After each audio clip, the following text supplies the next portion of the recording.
Halo teman-teman, gimana kabarnya? Semoga sehat dan semangat selalu ya. Hari ini kita akan kembali di sesi Introduction to Financial Accounting dan kita sudah masuk di sesi keempat, di mana yang akan kita bahas adalah pada chapter ketiga, itu mengenai adjustment dari akun-akun transaksi keuangan. Bukunya masih tetap sama, yaitu Wagan, Kimmel, Kiso, dan yang berjudul Financial Accounting. Sebelum kita lanjut kepada sesi latihan, pertama-tama akan saya jelaskan terlebih dahulu mengenai materi pada hari ini ya. Adjusting the accounts. Pertama adalah kita harus memahami terlebih dahulu apakah itu accrual basis di dalam accounting dan juga bagaimana kepentingannya pada saat kita ingin melakukan adjustment terhadap entry. Nah, di dalam accrual basis ada yang disebut dengan namanya asumsi periodicity atau periode dalam suatu waktu. Jadi biasanya para akuntan itu membagi umur ekonomis dari suatu bisnis kepada beberapa periode waktu artificial. Jadi kata kuncinya adalah periode waktu. Lalu apa sih perbedaannya antara accrual dengan cash basis? Sama kalau misalnya accrual basis, transaksi ini dicatat pada saat periode ketika suatu transaksi itu terjadi. Jadi ketika periode transaksi itu terjadi. Jadi hanya di-recognize pendapatannya ketika dia melakukan service atau jasa atau misalnya memberikan atau menjual produk. Jadi diakui pendapatannya ketika melakukan service atau menjual produk. Lalu kalau pengeluaran itu diakui ketika terjadi. Jadi ketika kita melakukan pengeluaran untuk supply. Jadi walaupun kita belum membayar, tapi itu sudah diakui. Dan accrual basis ini sangat sejalan dengan IFRS atau International Financial Reporting Standards. Ya. Lalu beda dengan cash basis apa? Nah, kalau cash basis, pendapatan hanya diakui ketika sudah ada kas yang masuk ke dalam perusahaan. Jadi ketika kas masuk. Dan pengeluaran kebalikannya, diakui ketika ada kas yang keluar. Jadi cash basis ini kata kuncinya adalah kas. Apakah dia sudah masuk atau keluar. Nah, itu baru dicatat. Dan dia tidak sejalan dengan konsepnya pada IFRS. Nah, ini ya, revenue recognition. Ini biasanya revenue itu direcognize ketika performance obligation itu diakui atau mengalami konsumen itu puas dengan kewajibannya perusahaan untuk melakukan jasa. Expense diakui ketika ada upaya untuk mengenerate pendapatan. Okay. Time period assumption, revenue and expense recognition. Nah, kenapa sih kita perlu mengadjusting entries? Karena ini memastikan, kita perlu untuk memastikan apakah pengakuan dari pendapatan dan juga pengeluaran ini sudah diikuti, yaitu dengan menggunakan accrual basis tadi ya. Lalu dibutuhkan juga setiap saat perusahaan ingin melakukan pembuatan atau penyusunan laporan keuangan. Nah, tipe-tipe dari adjusting entries itu ada dua macam, teman-teman. Itu ada yang namanya deferrals dan accruals. Accruals itu tadi ya, ketika jasa atau produk sudah terjual, maka itu sudah diakui sebagai pendapatan. Dan ketika kita melakukan upaya untuk menghasilkan pendapatan, maka itu sudah diakui sebagai expense atau pengeluaran. Deferrals itu apa? Nanti akan kita lihat bersama-sama setelah ini. Jadi di dalam deferrals itu ada prepaid expense dan unearned revenues. Sedangkan kalau di accruals ada yang namanya accrued revenues dan accrued expense.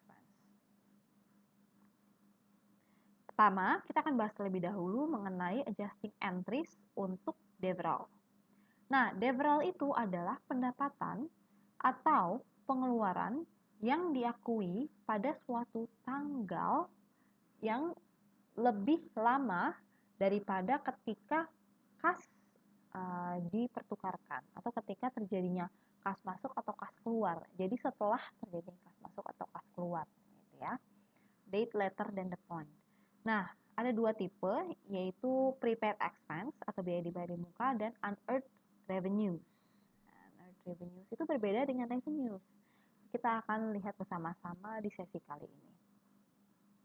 Nih, prepaid expense itu adalah biaya yang dapat berkadaluarsa atau expire, apakah dari waktunya berjalannya waktu atau melalui pemakaian. Ya, kalau melalui perjalanan waktu itu ada namanya sewa dan juga asuransi. Itu ada tanggal expirednya. Dan kalau dari pemakaiannya itu misalnya supply atau pasokan kita. Itu dia dapat terjadi prepaid expense-nya. Nah, sebelum adjustment, asetnya itu overstated atau dicatatkan lebih dari yang seharusnya. Dan biayanya itu understated, yaitu dia dicatatkan kurang dari yang seharusnya. Oleh karena itu, adjustingnya harus seperti ini. Di dalam aset, di adjustingnya harus negatif, sedangkan di expense-nya positif.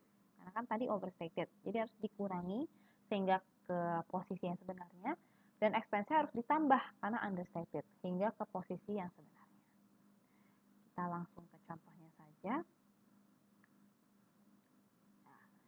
Supply pertama kali dibeli, ya, ketika di tanggal 5 Oktober. Jadi ini di record sebagai aset. Nah, di 31 Oktober pastinya sudah ada supply yang terpakai. Oleh karena itu, supply yang terpakai ini akan dicatatkan sebagai biaya untuk supply. Dan jadinya biayanya itu akan bertambah. Ingat di sesi sebelumnya, kalau misalnya expense bertambah, maka dia akan menjadi kredit. Ya. Sedangkan, kalau expense bertambah, berarti dia akan menjadi debit. Sedangkan kalau misalnya aset berkurang, karena di sini kan pasti asetnya berkurang ya, karena supplies-nya itu yang sebenarnya overstated, jadi harus dikurangi. Nah, dia akan menjadi di kredit. Contohnya ya, teman-teman. Misalnya, di YCC Advertising membeli supply senilai 2.500 di tanggal 5 Oktober. Lalu mencatatkannya sebagai peningkatan atau debit dari aset supply. Lalu akunnya menunjukkan balance 2.500 di 31 Oktober. Tapi sebenarnya 31 Oktober ada 1.000 supply on hand. Jadi bagaimana kira-kira adjustment untuk supply-nya? Nah, ini kan jadinya masih ada sisa 1.000 supply. Jadi yang terpakai itu berapa teman-teman? Caranya berarti mengurangi purchasing-nya 2.500 dengan yang masih ada still on hand-nya. 2.500 kurang 1.000. Dengan kata lain ada 1.500 supply yang tercatat. Jadi di dalam 1.500 supply yang dikeluarkan. Jadi di dalam adjustingnya seperti ini teman-teman. Expense-nya meningkat 1.500 karena tadi kan pembeliannya 2.500, sedangkan yang masih tersisa itu 1.000. Jadi yang telah dikeluarkan atau yang dipakai pengeluaran dari supply-nya itu adalah 1.500. Dan asetnya pun tidak bisa tetap 2.500 ya, karena sudah terpakai 1.500. Jadi ada kredit di asetnya, berkurang asetnya senilai 1.500. Jadi pencatatan adjustment-nya seperti ini teman-teman. Di expense untuk supplies-nya debit 1.500, sedangkan di supplies-nya kredit 1.500. Itu untuk supplies ya. Nah, berikutnya, gimana kalau misalnya asuransi? Asuransi tadi termasuk kepada prepaid ya, jadi asuransi sudah dibayar di muka. Yaitu ketika kita membeli di tanggal 4 Oktober, ini di-record sebagai aset. Nah, di tanggal 31 Oktober, asuransi expired untuk bulan itu, yaitu senilai 50. Jadi yang 50 ini dicatatkan sebagai pengeluaran asuransi atau insurance expense. Nah, balik lagi kalau misalnya kita expense, berarti akan dicatatkan di debit kalau bertambah. Ya. Ini contohnya. Di 4 Oktober, sama YCZ Advertising membayar 600 untuk 1 tahun asuransi kebakaran. Nah, dimulainya pada tanggal 1 Oktober dan dicatatkan sebagai increasing prepaid insurance. Nah, bagaimana adjustment untuk asuransi ini pada tanggal 31 Oktober? Berarti seperti ini. Karena di bulan Oktober dia sudah expired 50, berarti ada pengeluaran asuransi senilai 50. Dan prepaid insurance-nya yang tadinya bernilai 600, maka akan berkurang juga 50. Atau pencatatannya akan seperti ini. Insurance expense debit 50, sedangkan prepaid insurance-nya kredit 50. Nah, kalau kita posting, jadinya balance di tanggal 31 Oktober 550 karena sudah dikurangi 50. Seperti itu ya. Dan di expense-nya pun ada di sini 50. Itu untuk yang insurance. Berikutnya adalah untuk depresiasi. Nah, depresiasi ini adalah proses untuk mengalokasikan biaya dari suatu aset kepada pengeluaran yang terjadi selama umur guna dari aset tersebut. Misalnya ini, kita punya peralatan dengan depresiasinya 480 per tahun. Atau dengan kata lain per bulannya adalah 40. Nah, di tanggal 1 Oktober, peralatannya dibeli. Dan berarti dicatat sebagai peningkatan aset ya. Nah, di tanggal 31 Oktober, bagaimana kira-kira adjustment-nya? Seperti ini. Adjustment-nya berarti ada pengeluaran untuk depresiasi senilai yang tadi, 40. Karena 480 per tahun dibagi 12 bulan, jadi 40 per bulan. Karena baru 1 bulan yang berjalan ya. Lalu berikutnya, sebagai penyeimbangnya adalah ada pengeluaran dari equipment atau peralatan, itu yang berupa depresiasi yang terakumulasi senilai 40. Dan ini akan menjadi kredit bagi aset. Atau dengan kata lain, di postingannya balance-nya akan seperti ini. Equipment-nya dia berkurang 40, kredit 40, sedangkan di dalam expense-nya dia bertambah 40. Nah, berikutnya untuk prepaid expense yang lainnya, ini prepaid expense yang tadi ya, 5.000 dikurang 40, jadi 4.960 kalau kita posting ke dalam income statement. Oke, jadi ini untuk prepaid expense, kenapa sih harus di adjustment? Karena biasanya dicatatkan pada akun aset yang belum pernah digunakan. Jadi harus kita catatkan penyesuaian dari penggunaan dari aset tersebut. Ya, karena asetnya overstated, sedangkan expense-nya understated.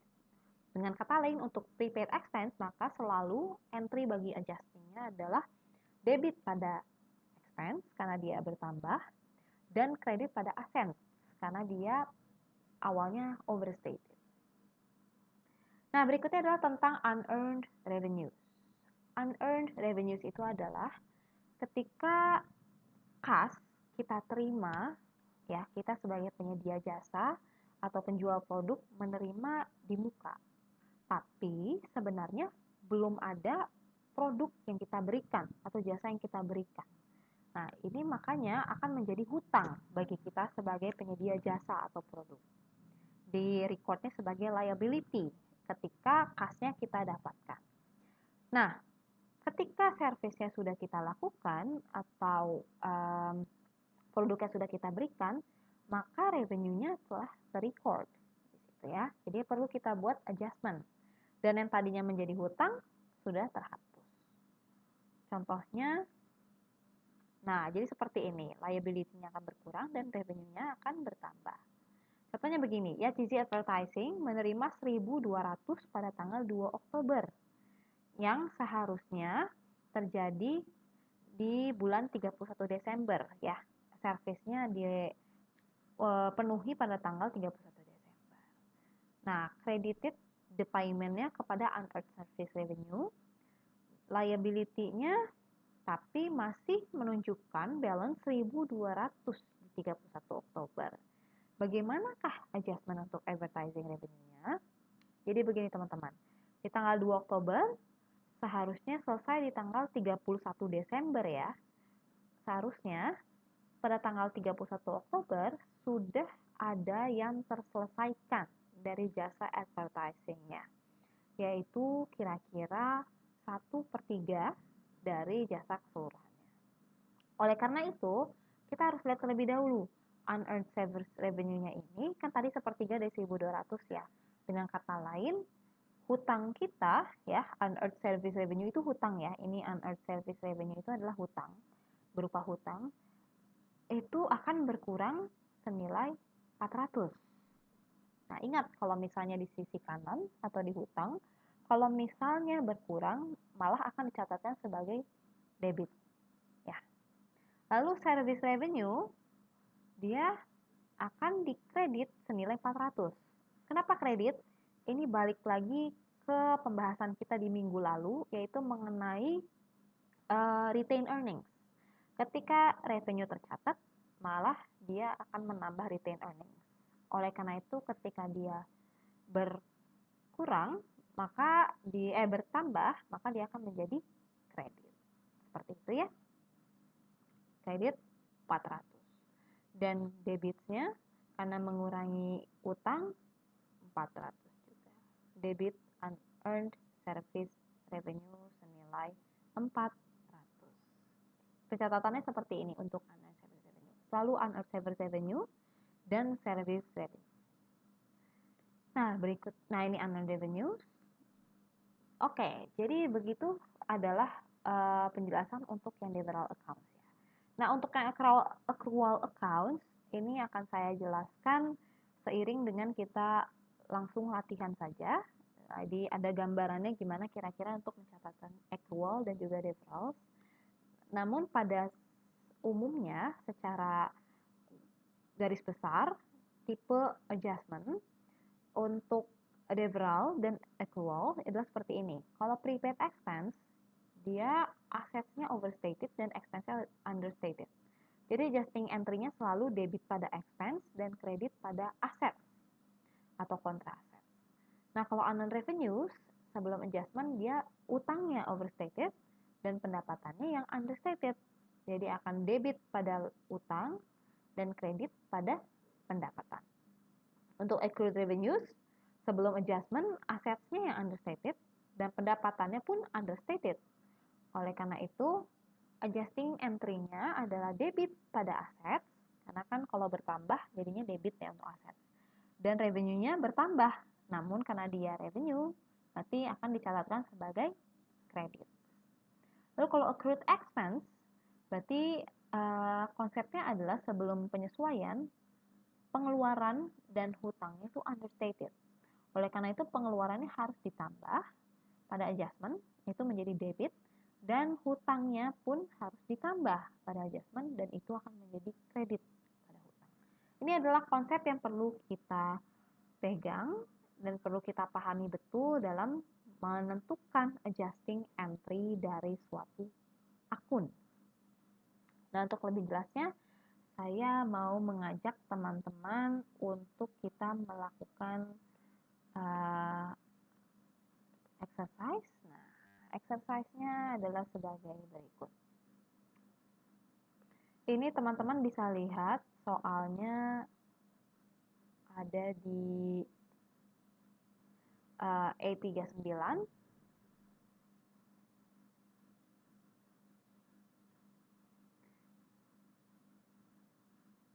E39 ya.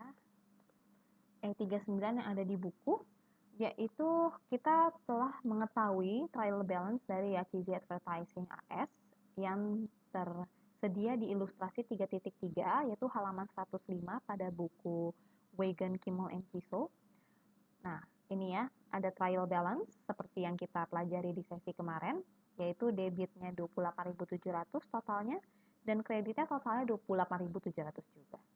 Ada cash, supply, prepaid insurance, equipment, notes payable, accounts payable, unearned service revenue, share capital, retained earnings, dividends, service revenue, salaries and wage expense, dan terakhir adalah rent expense.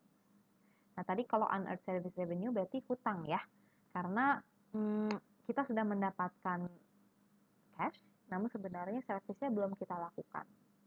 Lalu kalau service revenue ini kebalikannya.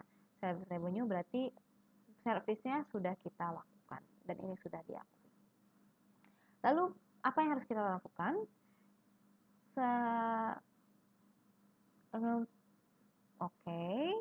Asumsikan adjustment data sebagai berikut, yaitu ada supplies on hand di tanggal 31 Oktober dengan nilai total 800. Oke. Lalu ada asuransi yang expired pada bulan ini senilai 100. Ada depresiasi pada bulan ini senilai 50. Lalu ada service yang berhubungan dengan unearned service revenue di bulan Oktober senilai 650. Dan ada service yang telah dilakukan tapi tidak ditagihkan, yaitu senilai 320. Interest atau suku pembayaran bunga accrued pada tanggal 31 Oktober senilai 70 dan gaji accrued senilai 1.200. Silakan dibuat adjusting entry dari masing-masing item di atas. Nah, teman-teman, sebelum kita mengerjakan, harus kita lihat terlebih dahulu mana yang deferral dan mana yang accrual. Untuk soal ini, yang deferral adalah untuk data pada yang pertama sampai dengan yang nomor 4. Sedangkan sisanya nomor 5, 6, dan 7 ini adalah accrual. Ya, di mana ini ada interest accrual, salaries accrual, dan terakhir adalah service revenue yang accrual. Ya, yang harusnya diakui ya karena sudah dijalankan atau sudah terjadi. Nah, berarti langkah pertama yang harus kita lakukan adalah membuat seperti ini, teman-teman. Membuat seperti ini. Menunjukkan tanggal, lalu ada entries-nya, adjustment. Baik, jadi harus kita catat adalah seperti ini, teman-teman. Pertama, ada date, tanggalnya. Lalu entries-nya, dia di tanggal yang keberapa, adjustment-nya seperti apa, dan debit, kredit. Mirip dengan yang entry tadi ya. Nah, pertama untuk entries yang pertama adalah supplies on hand. Ya, ada totalnya 800. Ya, yang nomor pertama ini ada supplies on hand tanggal 31 Oktober. Totalnya 800. Nah, ini berarti pada kita perlu melihat terlebih dahulu di yang sebelumnya, yaitu di saat ini supplies-nya awalnya 2.500, sedangkan supply on hand-nya di tanggal 31 Oktober menjadi 800. Nah, berarti ada pengeluaran dari sisi supply ya, senilai pada awalnya itu 2.500 dikurangi dengan yang ada di akhir bulan itu 800. Jadi 2.500 dikurangi 1.800. Ada supplies expense karena dia bertambah, maka menjadi debit 1.700 dan sebagai pembandingnya atau penyeimbangnya adalah supplies yang berkurang senilai yang sama dengan supplies expense ya, yaitu 1.700. Jadinya dicatatkannya di kredit. Seperti itu ya. Nah, sekarang kita ke yang nomor 2, yaitu mengenai expired insurance pada bulan ini senilai 100. Berarti ini berhubungan dengan prepaid insurance ya. Karena sebelumnya prepaid insurance kita senilai 600. Ini pada tanggal 1 Oktober 600, tapi sudah ada yang expired senilai 100. Oleh karena itu, ada pengeluaran dari insurance senilai 100, insurance expense, dan penyeimbangnya adalah prepaid insurance-nya pun berkurang senilai 100 ya. Atau kalau nanti di balance akhirnya menjadi 600 kurang 100 yaitu 500. Sekarang kita yang ketiga yaitu depreciation. Depreciation pada bulan ini adalah 50. Nah, pencatatannya bagaimana? Perlu kita lihat terlebih dahulu. Di sini depreciation sudah ada. Oke, belum ada ya. Dia adanya equipment ya. Nah, nantinya ini akan berhubungan dengan equipment. Depreciation-nya akan terjadi pengeluaran depreciation yang ada pada bulan ini. Depreciation expense bertambah senilai 50, jadi masuknya ke debit 50. Sedangkan penyeimbangnya adalah pengurangan dari equipment, yaitu berupa accumulated depreciation dengan nilai yang sama, yaitu 50. Nah, berikutnya di yang keempat adalah service yang berkaitan dengan unearned service revenue di bulan Oktober senilai 650. Nah, tadi unearned service revenue berarti berhubungan dengan hutang ya, teman-teman. Karena kita sudah dapat cash-nya, tapi sebenarnya pekerjaannya belum dilakukan. Nah, di sini trial balance-nya sudah ada unearned service revenue senilai 1.200. Oke, ada berarti bertambah lagi unearned service revenue-nya senilai 650.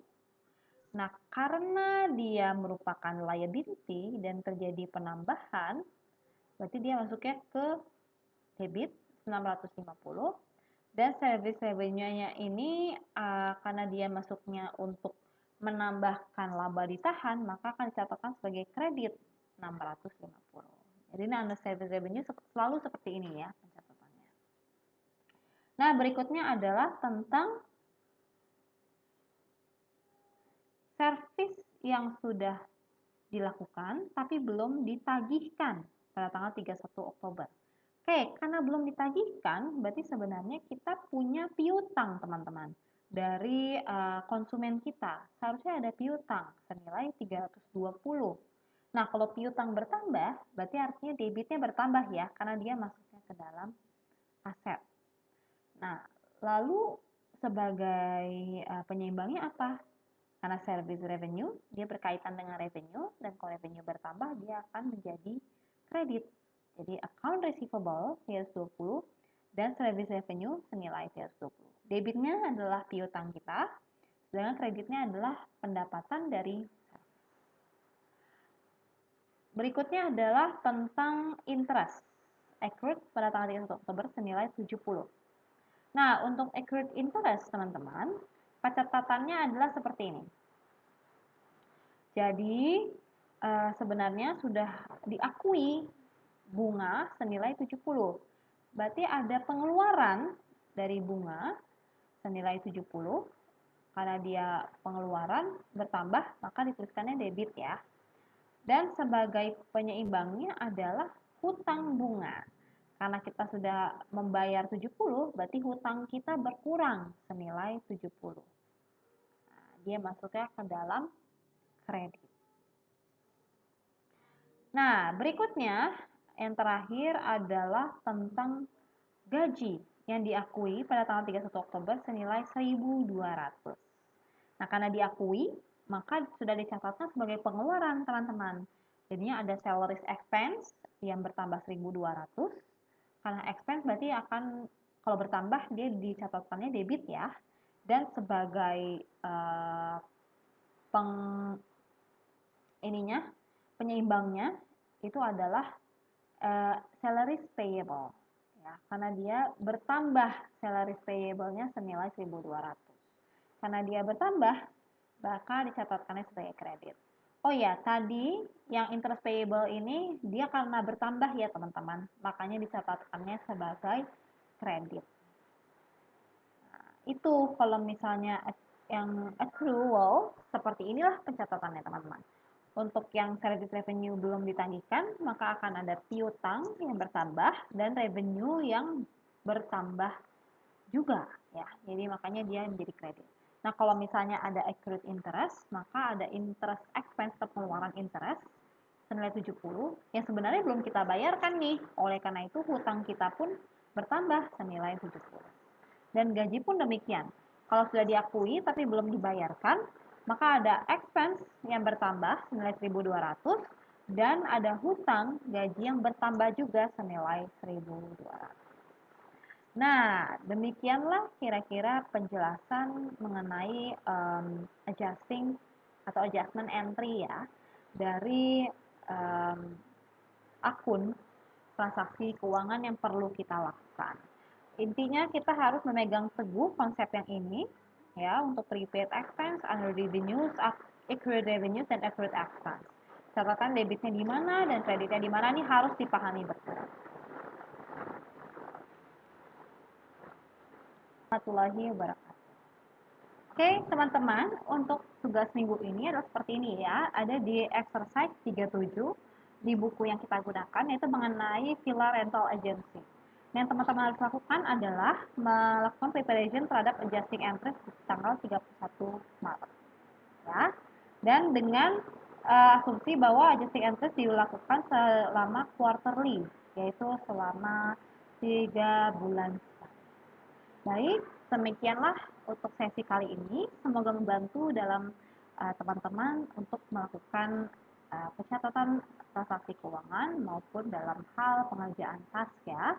Untuk itu berikutnya jangan lupa teman-teman untuk komen di forum, lalu unggah tasknya yang sudah dikerjakan dan unduh pula materi yang telah saya posting di dalam forum. Terima kasih banyak atas perhatiannya. Stay safe and keep healthy. Sampai bertemu di sesi berikutnya. Wassalamualaikum warahmatullahi wabarakatuh.